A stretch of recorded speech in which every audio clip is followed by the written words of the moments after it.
Bom, gente, eu quero compartilhar com vocês aqui presentes, vocês aí de casa. Uma das funções da igreja, ela exerce muitas funções, é verdade. Mas uma das funções da igreja é buscar instruir as pessoas a estabelecer um relacionamento sadio para com Deus. E como é que nós fazemos isso e a partir de que isso acontece? Instruindo essas pessoas através da palavra de Deus, para que elas consigam entender e ir amadurecendo. O relacionamento de Deus ou com Deus, ele é crescente. O relacionamento com Deus é aquilo que é aquele relacionamento que ele vai evoluindo gradativamente. E quanto mais entendimento nós venhamos ter de como as coisas funcionam para ele, mais fácil fica a nossa vida e as nossas decisões. A maioria dos problemas que temos no relacionamento divino, aliás, em todos os relacionamentos, seja ele interpessoal, é o conflito de interesses. É quando aquilo que interessa a outra parte não me é tão interessante, não me é tão conveniente. Quando alguma coisa é altamente conveniente para minha esposa, mas também me traz um nível de conveniência, de satisfação, de retorno, é fácil associar e encaixar os dentes dessa engrenagem. Mas quando os interesses dela sobrepõem os meus interesses, nós vamos viver então um conflito de interesses. E provavelmente então vamos ter uma discussão, vamos ter um desequilíbrio, vamos ter um nível de estresse. O relacionamento com Deus também não é diferente. Todas as vezes que o que Deus orienta, ou todas as vezes que eu tenho que fazer algo que vai levar interesse ou vantagens para Deus e não para mim, eu também começo a ter problema de praticar esse tipo de procedimento, seja ele no âmbito financeiro, seja ele no âmbito emocional, onde for. Se eu sentir que vou levar a algum nível de prejuízo, automaticamente eu vou me fechar para essa possibilidade. E aí nós vamos acabar obtendo problemas no nosso relacionamento. Muitas pessoas convivem em seu relacionamento com Deus e enfrentam muita diversidade durante longos tempos, caminhando ao lado do Senhor e não alcançando resultados. E muitas vezes, quando nós vamos olhar para isso, o que nós descobrimos é que essas pessoas sequer foram capazes de descobrir o que Deus ama. E se descobriram o que Deus ama, muitas vezes não conseguiram amar. Eu digo aqui que amar a Deus é fácil. O difícil é amar aquilo que Ele ama. Esse é o grande desafio nosso. Então eu quero falar um pouco com vocês nesse dia que estamos aí, 13h30 de oração, e o tema da minha mensagem é Venha o Teu Reino. Eu quero mostrar a você que a proposta bíblica, antes de ir para o céu, é trazer o céu para a terra. Antes de chegarmos lá, é trazer lá para cá. É adoçarmos os lábios das pessoas com um estilo de vida, com uma proposta divina que vai trazer para mim e para você bem-estar, satisfação e muitas vezes, é verdade, conflitos. E como é que nós vamos adquirir essa intimidade? Através da oração. Pois Deus tem muitas maneiras de falar conosco. Muitas maneiras ou por muitos meios, Deus pode falar conosco. Ele pode falar conosco por sonhos, Ele pode falar conosco por mensagens, por pregações, Ele pode falar conosco por canções, Ele pode falar conosco pela memória, pelas lembranças que temos. Ele pode falar conosco por textos. Então, a maneira que Deus pode falar conosco, ela é muito variada. Mas nós, basicamente, só temos uma maneira de falar com Deus. E que maneira é essa? A oração. É apenas através da oração que nós vamos falar com Deus. E podemos orar de duas formas. Nós podemos orar com as nossas palavras e podemos orar com os nossos pensamentos. Se palavras fosse o único meio de alguém se relacionar com Deus, como ficaria a vida espiritual de um mudo, que não tem como emitir, certo? Uma palavra. Então, nós também, muitas vezes, estamos em ambientes cujos quais entramos em oração e não pronunciamos nenhuma palavra. O texto diz que quando Ana está orando em Siló, o sacerdote olha para ela. Seu lábio se movia, mas palavra nenhuma saía de sua boca. Naquele momento, a mente de Ana estava falando com Deus. Estava apresentando a Deus as suas causas. Então, se é através da oração, é muito importante nós entendermos, e eu preciso gastar um tempo mostrando isso para a igreja, porque me parece que tem muita gente que acaba achando Deus não está me ouvindo, eu estou fazendo alguma coisa de errado, por que é que eu não obtenho os resultados que eu quero através da oração, aplicando textos isoladamente em sua vida de oração. E quando isso começa a acontecer, inevitavelmente nós somos seres humanos. Nós vamos começar a questionar se nada acontecer. Nós vamos começar a duvidar, mesmo apesar de tudo aquilo que temos vivido até hoje, na presença de Deus, basta as coisas ficarem por um tempo maior, um pouco difíceis, que nós já começamos a questionar, nós que temos experiências. Imaginem quem não tem. Então, quando olhamos para isso, eu quero mostrar a vocês alguns tipos de oração. A primeira oração é aquela que nós fazemos por ações de graça, e ela está no Salmo 92. Quando nós olhamos, vai colocar aqui, Salmo 92. Como é bom render graças ao Senhor e cantar louvores ao teu nome, ó Altíssimo.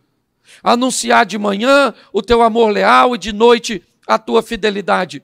Só 5 versículos. Ao som da lira de 10 cordas e da citara e da melodia de harpa. Tu me alegras, Senhor, com os teus feitos. As obras de tuas mãos levam-me a cantar de alegria.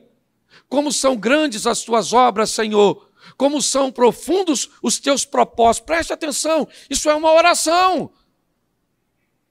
O indivíduo que está fazendo isso, o que ele está fazendo? Ele está rendendo graças. Ele está agradecendo a Deus por tudo aquilo que Deus tem feito. É um tipo de oração. Muitas vezes imaginamos que todos que estão na igreja estão aqui apenas para pedir ou para interceder, e eu já vou falar dessas orações. Mas quantos hoje, neste lugar, estão aqui rendendo graças a Deus por tudo aquilo que tem feito? Hoje você não tem nenhuma necessidade para pedir, hoje você não tem ninguém para interceder, e você está aqui só em ação de graças. Levante a mão, por favor. Aí tem um grupinho, louvado seja Deus.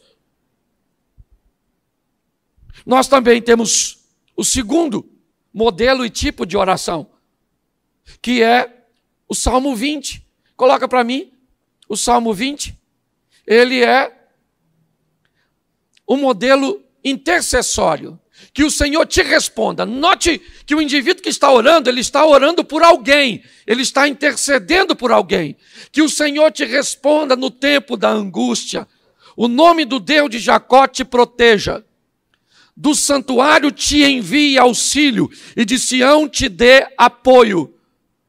Lembra-se de todas as tuas ofertas e aceite os teus holocaustos. conceda-te o desejo do teu coração e leve a efeito todos os teus planos. Verso 5. Saudaremos a tua vitória com gritos de alegria e ergueremos as nossas bandeiras em nome do Senhor, em nome do nosso Deus. Certo? Que o Senhor atenda a todos os teus. Presta atenção que também é outro tipo de oração. É aquele indivíduo que vem para a igreja para pedir por alguém que não pôde vir, por uma situação daquele que não pode estar presente, para que Deus venha agir lá no leito de hospital, lá na porta do boteco, lá nos braços, certo, de uma adúltera, para que Deus entre com providência. É aquela oração que nós fazemos para interceder por alguém, não tem a ver conosco. Esse também é um tipo de oração. Só para entender, tem alguém aqui hoje que veio a este culto porque alguém seu precisa de um milagre e você veio para um ambiente de intercessão? Levante a mão. Aí, nós temos outro grupo. Dá para ver que no meio ele é bem eclético. Nós temos também a oração de confissão. Salmo 32, eu peguei só 5 versículos de cada salmo. Mas para entendermos isso, como é feliz quem tem suas transgressões perdoadas e seus pecados apagados. Como é feliz aquele a quem o Senhor não atribui culpa e em quem não há hipocrisia. Enquanto eu mantinha escondidos os meus pecados, o meu corpo definhava de tanto gemer. Pois dia e noite a tua mão pesava sobre mim, minhas forças foram se esgotando como em tempo de seca. Verso 5. Então reconheci diante de ti o meu pecado e não me encobri as minhas culpas. Eu disse, confessarei as minhas transgressões ao Senhor e tu perdoaste a culpa do meu pecado. Preste atenção, que esse é o terceiro modelo. Que modelo é esse, pastor? O modelo de confissão. É aquela oração que eu venho me derramar diante de Deus e venho dizer para Ele quem eu sou de verdade, e muitas vezes vocês não sabem o que existe no meu íntimo, o que existe no seu íntimo. E nós vamos nos apresentar a Deus, às vezes, né, com ações de graças para agradecer. Muito obrigado a Deus por tudo aquilo que o Senhor tem feito. Às vezes nós vamos interceder, Senhor, entra com providência, lá com Isaías, como eu acabei de pedir a vocês, que orassem pelo rapaz. Às vezes com uma oração de confissão, onde você não olha para ninguém, porque eu tenho aprendido uma coisa, gente, na presença de Deus não dá tempo de olhar para os outros. Quando você vê alguém olhando o defeito do outro, sabe que ele está na presença de qualquer um, menos de Deus. Porque quando Isaías entra na presença de Deus, sabe o que ele diz? Ai de mim, que sou um homem de lábios impuros e habito no meio de um povo de impuros lábios. Quando você conversar com alguém que fala mal dos outros, pode ter certeza que o diabo está por perto. Quando você estiver perto de alguém que reconhece o defeito de alguém, mas está ali buscando levar a pessoa para o caminho, pode saber que o anjo do Senhor está pertinho, buscando ajudar. Então nós estamos aqui diante de uma oração de confissão, onde o indivíduo fala de quem ele é, que fala que confessou suas culpas. Eu separei 5 aqui, Salmo 113. Essa é aquela oração de adoração. Louvem, ó servos do Senhor, louvem o nome do Senhor. Seja bendito o nome do Senhor desde agora e para sempre. Do nascente ao poente, seja louvado o nome do Senhor. Verso 4, o Senhor está exaltado acima de todas as nações, acima dos céus está a sua glória. Verso 5, quem é como o Senhor, o nosso Deus, que reina em seu trono nas alturas? Preste atenção, que isso é uma oração de quê? De adoração. E é aquele dia que nós vamos adorar pelo que Ele é, não é porque Ele nos deu. Porque se Ele nos dá, Ele é Deus. Se Ele não dá, Ele é Deus. Se Ele fizer, Ele é Deus. Se não fizer, Ele é Deus. Se eu entendo, Ele é Deus. Se eu não entendo, Ele é Deus. Se está vivo, Ele é Deus. Se morreu, Ele é Deus. E aquela coisa, eu vou adorar e pronto. Isso também faz parte da nossa oração. E nós temos a mais comum, Salmo 54. Que não tem nada de errado, mas é a turma do pedir. Certo? Salva-me, ó Deus, pelo teu nome. Defende-me pelo teu poder. Sei que a maioria está nesse. Esse aí sou eu, pastor. Ouve a minha oração, ó Deus, e escuta as minhas palavras. Estrangeiros me atacam. Homens cruéis querem matar-me, homens que não se importam com Deus. Certamente, Deus é o meu auxílio, o Senhor que me sustém. Recai o mal sobre os meus inimigos, extermina-os por tua fidelidade. Essa é a oração da petição. Certo? É a turma que veio pedir. Não vou perguntar quantos são, porque sou pastor e aprendi uma coisa. Esse é o maior grupo. Preste atenção. Na minha opinião, todas as orações são ouvidas por Deus. Amém? Porque Ele é onisciente. Antes de nós falarmos, Ele já sabe. Certo? E para mim, todas as orações são respondidas por Deus. Todas. Pastor, não concordo. Tem umas que Ele não responde. Por que não é resposta? Te ensinaram que Deus é uma vaquinha de presépio. E que você, Senhor, que se fizer assim, o povo vai embora. E aí nós começamos a usar a Bíblia de forma errada. Então, primeiro eu queria te dizer, de vez em quando chega na igreja para fazer uma oração de ações de graça. De vez em quando faça uma oração intercessória. De vez em quando confessa esses troços ruins. De vez em quando adora e de vez em quando pede. Balanceia o negócio. Então, na maioria das vezes, se não em todas, as orações são atendidas. Certo? Só que Deus também fala não. Poxa, pastor, não queria escutar isso. Pois é. Vê que hoje Deus fala não. Deus fala não, Deus fala não. Um tempo atrás, uma moça falou comigo, pastor, estou arrumando um namorado aí, e o homem já está difícil, e eu estou na idade avançada, nunca dei sorte com relacionamento, eu queria que o senhor orasse aí, para me ajudar nesse negócio, para ver se é de Deus. Eu olhei para ela de uma forma muito simples e disse, minha irmã, está preparado para ouvir o não? Ela falou, o senhor nem orou ainda? Não, mas eu preciso saber se Deus falar não. Se você vai deixar ele, porque senão nem adianta orar. Eu vou orar depois, você vai caminhar do mesmo jeito.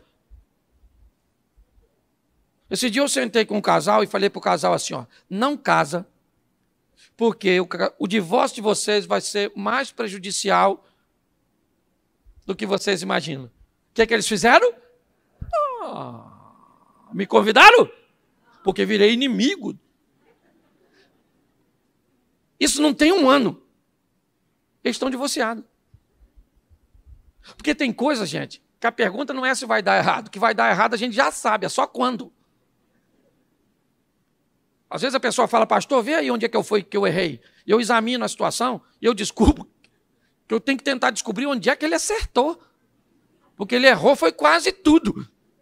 Se tiver uma nota menor que 0, ele tirou. Então o que nós precisamos fazer é levar a vida mais a sério. O grande desafio das nossas orações é que quase 100% delas ou são intercessórias ou são de petições. Poucas vezes entramos por essas portas com um propósito único de adorar, de fazer ações de graças. E ainda temos um pouco de confissão, é verdade. Mas a grande maioria é sempre focada em interceder por alguém ou pedir para mim. E aí nós vamos nos deparar com aquilo que eu disse no começo. O que, pastor? Os conflitos de interesse. Então, para mim, você precisa saber algumas coisas que eu considero muito importantes. Mateus 18. Coloca para mim verso 19. Mateus 18, verso 19. Também, não abra na Bíblia não. Olha para aqui, por favor. Também digo que, se 2 de vocês concordarem na terra em qualquer assunto sobre o qual pedirem, isso será feito a vocês por meu Pai que está nos... Preste atenção nesse texto. Cuidado para você não isolar isso e pegar isso aqui como verdade absoluta.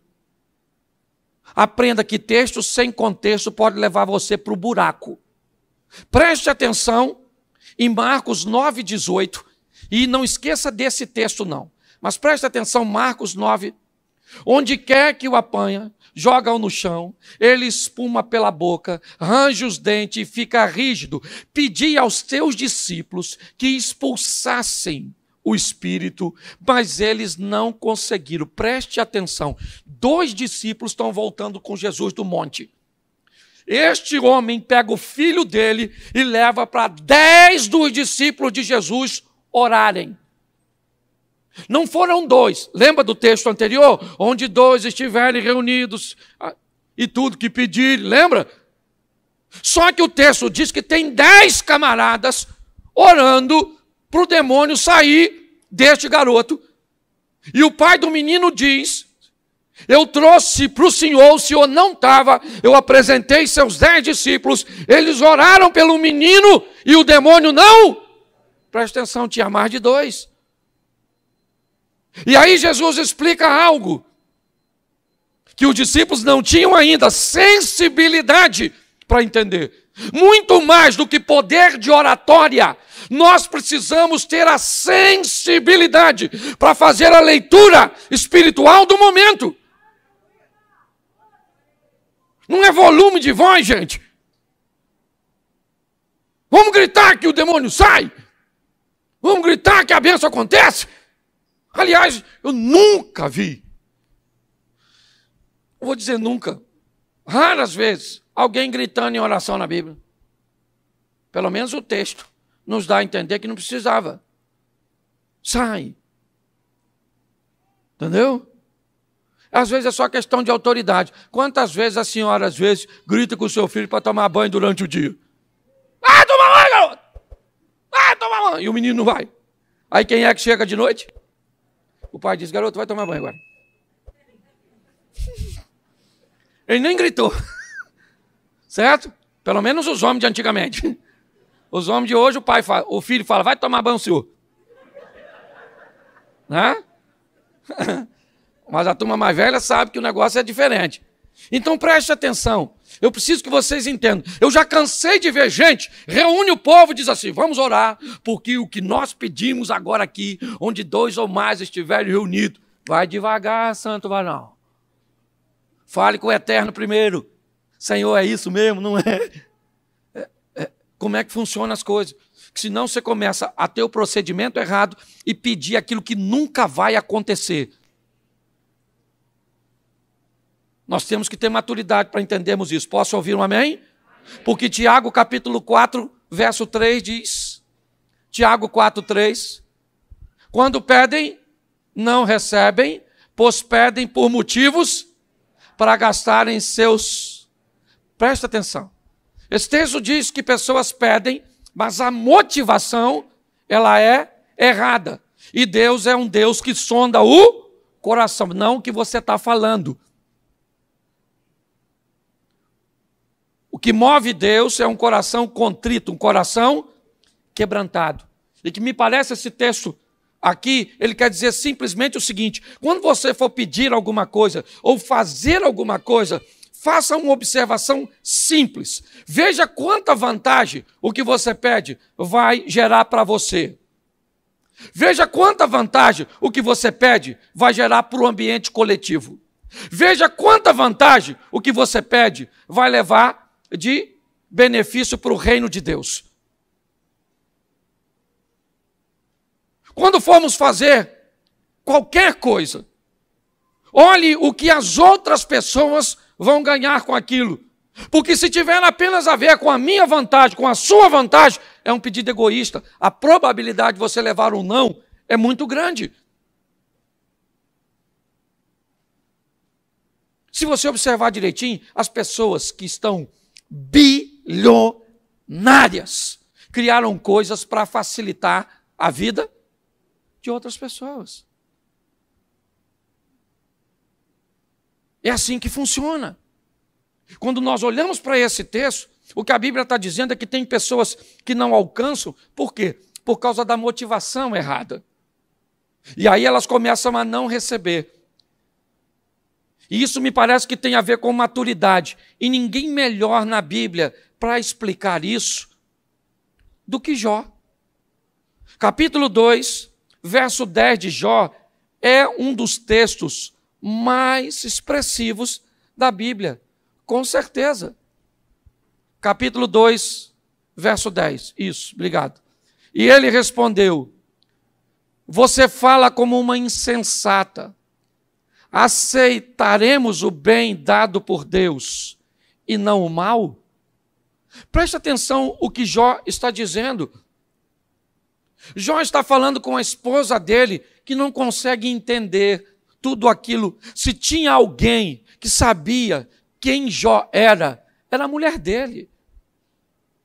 Ô gente, um indivíduo que vive nessa terra e o diabo passa perto de Deus e Deus chama o diabo para usar um mortal como exemplo. Tem gente que acha até que Jó não existiu, que é uma alegoria. Eu imagino a mulher desse cara. Ela olha para Jó no seu sofrimento e diz: eu não estou entendendo, filho. O seu sofrimento, ele me machuca demais. É melhor você morrer, Jó. Sabe? Porque eu não posso fazer nada por você. Não acuse essa mulher, não. Ela é parceira. Os filhos morreram, a mulher está lá. Os bens materiais foram embora, a dona está lá. O cara ficou doente, a dona está lá. E quer meter um malho na dona?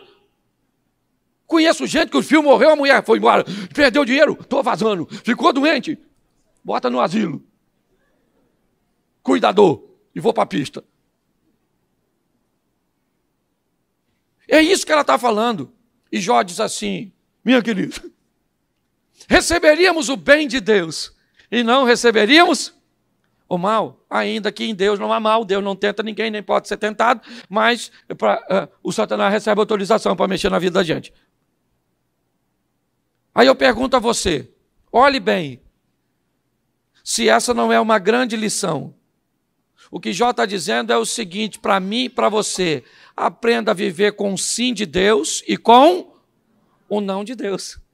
Só que nos ensinaram erroneamente que nós só íamos receber sim. Então preparei uns textos aqui para vocês e para mim também, que estou pregando para mim. 1 Samuel, capítulo 16, verso de número 1. 1 Samuel 16, 1. O Senhor disse a Samuel: o quê? Até quando você irá se entristecer por causa de... Eu rejeitei como rei Israel. Enche um chifre com óleo e vá a Belém. Eu enviarei a Jessé, escolhi um de seus filhos para fazê-lo rei. Preste atenção. Sabe quem é esse cara? Samuel. Sabe quem é Samuel? Nada mais, nada menos que um juiz, um sacerdote e um profeta. Esse cara só perde em títulos para Jesus, que além dos 3 que eu citei, também é rei, e Samuel não foi. Pensa num cara que tinha intimidade com Deus e era desde garotinho na casa do Eli. Lembra? O cara que cuidou dele e caiu da cadeira para trás, quebrou o pescoço? O Elisão? Lembra dele? Pois é. Samuca falava com Deus desde novo. Um menino extraordinário. E um dia ele está lá orando. Uma oração intercessória. Senhor, abençoa o Saul. Saul é maneiro. É o primeiro rei. Vacilou, mas perdoa. E o que que Deus falou? Para o juiz, sacerdote, profeta, gente boa. Até quando, Samuel? Vai ficar me enchendo a paciência com esse assunto. Eu já falei que não quero Saulzinho. Entendeu? Saul caiu, mano. Entendeu? Sabe? Já era o Saul. Enche o teu vasinho de azeite, desce a Belém, porque já escolhi até outro rei para botar no lugar dele. O que é isso? É Deus falando não para um profeta. Se ele falou não para um profeta, não vai falar para mim nem para você? Se você não sabe se relacionar com Deus, vai embora. Mas tem que aprender a ouvir não. Porque o não de Deus é para o nosso. Isso aí. Então, Deus gostava do Samuel? Samuel estava em pecado? Fez alguma besteira? Não. Mas Deus disse não. Então, quando você for orar, veja se Deus vai falar não, não, não e não. Quer que eu desenhe? Não. Você quer mais exemplo? Separei 3. 2 Samuel, capítulo 12, verso 15 e verso 18 depois. 2 Samuel 15, verso 18. Isso.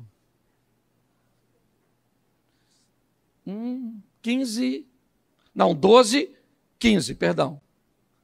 2 Samuel 12, 15. Isso. Depois que Natã foi para sua casa, o Senhor fez adoecer o filho que a mulher de Urias dera a Davi. Verso 18. Mas deixa o 16, porque vai. E Davi implorou a Deus em favor da criança. Verso 18.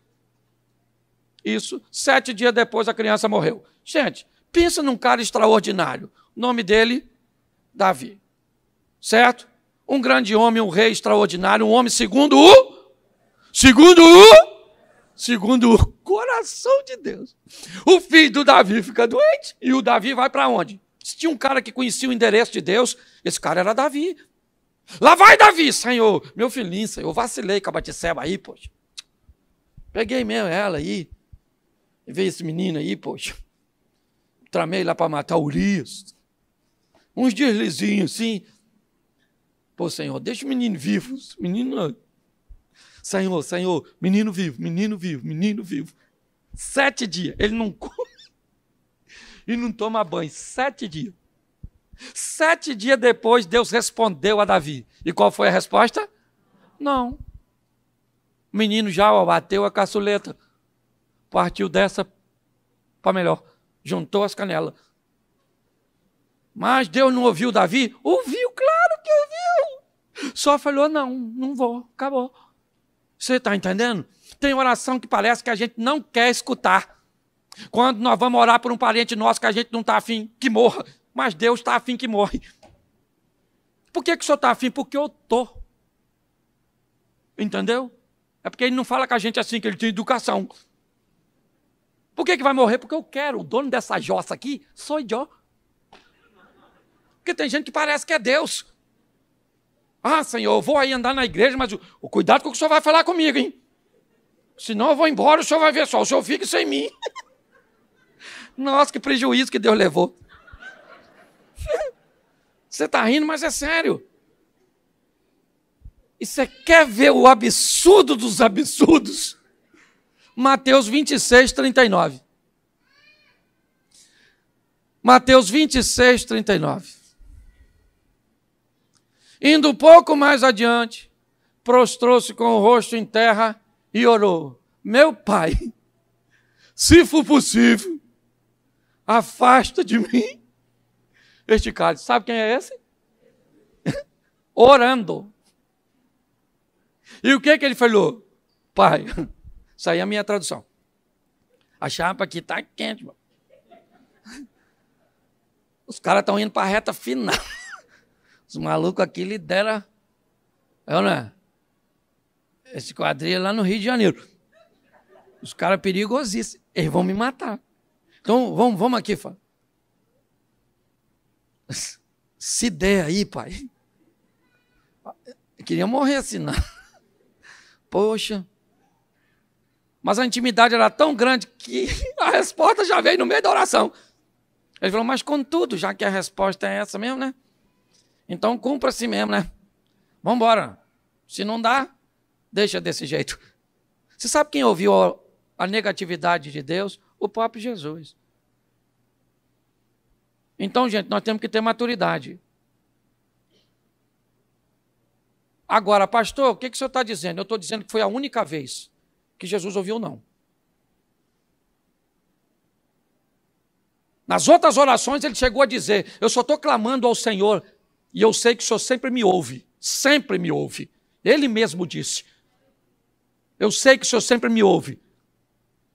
E ele está ouvindo do mesmo jeito aqui. Só que, na maioria das vezes de Jesus, suas decisões que precediam a oração eram sempre assertivas. A maneira com que ele conduzia a sua vida era uma maneira magistral. Então preste atenção, a maioria das coisas erradas que acontecem na nossa vida, ou as nossas orações, elas têm finalidade corretivas. Elas parecem que entram em cena, não para me promover, não para me elevar, mas para que eu corrija erros que eu cometi anteriormente. E é por isso que está assim de gente na igreja, canalizando mais forças para corrigir erros do passado do que para empreender negócios do futuro. Me parece que é isso que está acontecendo. Porque Jesus é um exemplo de que Deus pode dizer não, sim. Davi é um exemplo de que Deus pode dizer não, sim. Samuel é um exemplo. Mas pega a história dos caras. Os caras são vencedores. Mas, em algum momento, tanto Samuel quanto Davi se equivocam. Jesus não. É um plano divino. O que ele está mostrando aqui é a natureza humana. É o que é seu corpo tentando fugir da dor, da morte. Esse texto humaniza de uma forma sensacional ele. Muitas pessoas não oram porque têm medo da resposta. Então, querido, nunca deixe de orar. Nunca. 1 Tessalonicenses 5, certo? Orai sem, nunca deixe de orar. Porém, nunca se esqueça de com quem você está falando. Nunca se esqueça. Sempre vai prevalecer a vontade dele.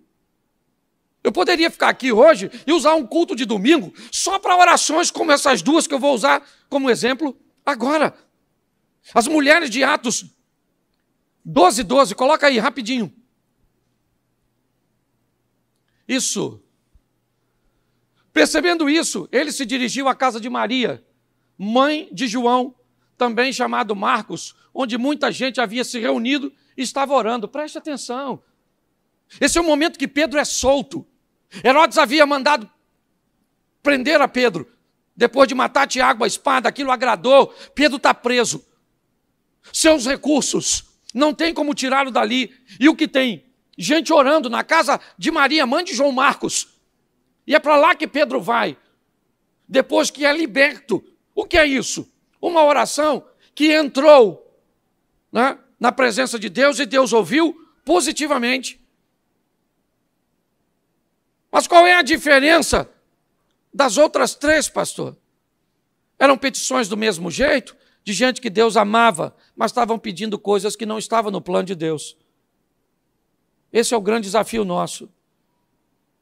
Antes de pedir alguma coisa, descubra se qual é o grau do que eu estou pedindo que interessa para Deus. E você vai ver que as coisas vão ficar muito mais fáceis.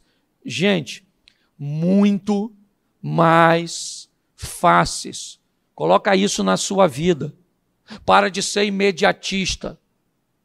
Para de querer as coisas instantâneas. Minha mulher convive comigo, sabe, eu sou extremamente moroso, demorado. Às vezes as pessoas gostariam que eu fosse mais acelerado, que eu fizesse mais coisas. Agora pega os últimos 10 anos da minha vida e vê tudo que eu construí, fiz, como as coisas acontecem, quantas vezes eu levei um não de Deus. Porque antes de te buscar fazer alguma coisa, veja se o que você quer fazer está alinhado com o que Deus quer para você. Pare de usar os outros como medida. O carro dos outros não é para você, a vida dos outros não é para você, certo? A posição do outro não é para você. Quando eu era garoto ali na Praça da Mantiqueira, eu morava ali, lá em frente onde tem aquelas mesas de ping-pong, onde minha tia que me criou estava ali. E eu estudava no Monteiro Lobato. E a rodoviária era bem cá na frente, onde estão fazendo aquela lanchonete nova. E quando eu saía do colégio, quase todos os dias, que um ônibus estava saindo, Eu saía correndo com o ônibus para chegar em casa primeiro que ele. Agarrava minha mochilinha aqui, meu filho. E o ônibus ia, eu partia. Partia em quantas vezes eu ganhei do ônibus? Quantas vezes o ônibus ganhou de mim? E se você perguntar ao motorista, ele nem sabia que eu existo. Porque a competição estava apenas na minha cabeça. Aí a senhora compete com a mulher da sua família que emagreceu e a senhora ganhou os pesos que ela perdeu. Você já viu gente competitiva que usa os outros como medida? Para com isso. Descubra, sabe? Descubra. Eu gosto, né? Ezequias e Isaías. Uma oração no Velho Testamento. Senaqueribe cercou tudo, não tem rota de fuga. Os dois camaradas clamam a Deus: Senhor, olha aí o que está acontecendo. Deus envia recursos, os céus se abrem, a batalha ganha. Por quê? Porque Deus estava no negócio. Gaste um pouco de tempo. Sabe quem vai abrir um negócio? O que faz quando é sério? Quando alguém é sério e quer abrir um negócio, ele estuda o mercado no local onde ele quer abrir. A potencialização do produto que ele planeja vender.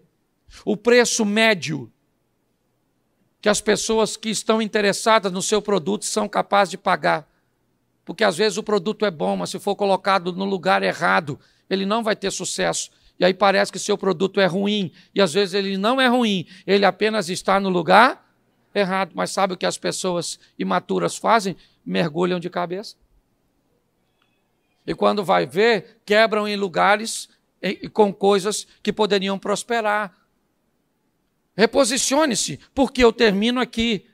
Ninguém melhor do que Jesus para dizer qual é a oração. O Pai Nosso não é uma oração para ser repetida. Ele é uma oração para ser implantada na vida. Repetir o Pai Nosso não é nada. O segredo do Pai Nosso é entender que não é eu vou para o teu reino, é venha o teu reino. O segredo do Pai Nosso é entender que o Pai e o pão são nossos, mas o reino e a vontade é dele. Que tem que ser santificado porque eu sou filho. Santificado seja o seu nome. Olha, Pai Nosso que estás, santificado seja o teu. Por quê? Porque eu sou filho. Sabe a santificação que diz no começo? É a tentação sendo vencida. Lá no final. Sabe qual é o problema, igreja? É que nos ensinaram apenas a ir para o céu. Pastor, o senhor acha isso pouco? Não. Eu só acho que quem aceitou apenas a proposta de ir para o céu só pegou 50% da mensagem. Esqueceu os outros 50%. Sem dúvida nenhuma, a parte mais importante é a vida eterna. Buscai primeiro o reino de Deus e a sua justiça. Mas as demais coisas vos serão. A preocupação de Deus sempre foi essa. Alguém que o ímpio, que o pecador, que o sofrido possa olhar e dizer: esse estilo de vida eu gostaria para mim. Por muito tempo vivemos num ambiente compensatório.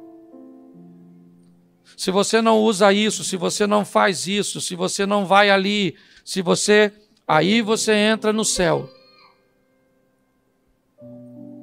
Não me ensinaram, quando eu me converti, a trazer o céu para a terra. Eu fui ouvir, com 15 anos de convertido, que Jesus era um colono, que saiu do céu para colonizar a terra, como os portugueses deixaram Portugal para colonizar o Brasil. Nós falamos a língua por influência deles. Nossa arquitetura, ou a maior parte da nossa arquitetura no Brasil, tem influência deles. Costumes. Hoje vivemos aqui a influência de um colono que chegou aqui há tantos anos atrás. O que a Bíblia está dizendo é: Cristo deixou os céus para colonizar a terra. para trazer a cultura dos céus para nós. Aprenda a lidar com esse relacionamento e você vai melhorar seu casamento. Você vai melhorar seus negócios. Você vai melhorar sua vida.